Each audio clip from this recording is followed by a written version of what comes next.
This is me attempting to help y'all understand how powerful the Form 56 and 2848 is in regards to protecting yourself from courts trading and profiting off of you. You filed IRS Form 56, Notice Concerning Fiduciary Relationship, filed Power of Attorney, or Form 2848, declared yourself next friend under common law, declared your son as mentally incompetent, gives you exclusive legal standing to represent him in all legal and financial matters, be notified of any proceedings, filings, debts, or instruments under his name or estate, accept or reject claims, charges, bonds, and debts on his behalf. What's the problem? Conflict.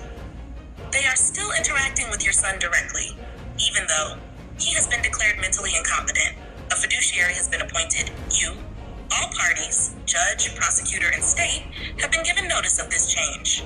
That's a violation of fiduciary law and due process. What they're doing wrong: if they sent bonds, charging instruments, or court actions without notifying you as fiduciary, continued using the wrong name, mock award, and file estate, filed contracts or bills of lading for performance, like court cases or public bonds, issued or transferred obligations on his name without your consent. Then they have bypassed the fiduciary, you, created unauthorized commercial instruments, and violated trust law, agency law, and the Constitution, due process, and equal protection.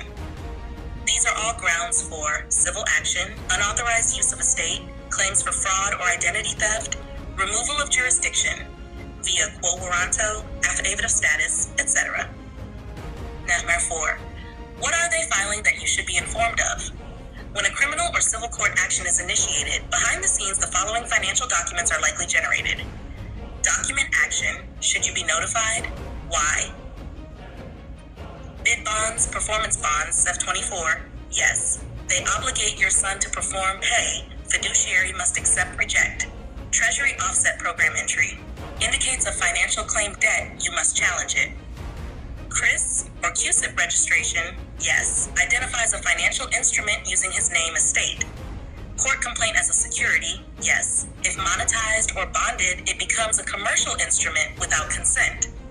Court converting his case into a bonded instrument and selling to investors, yes. Fraudulent use of estate without fiduciary consent. Number 5. What does this mean for your fight?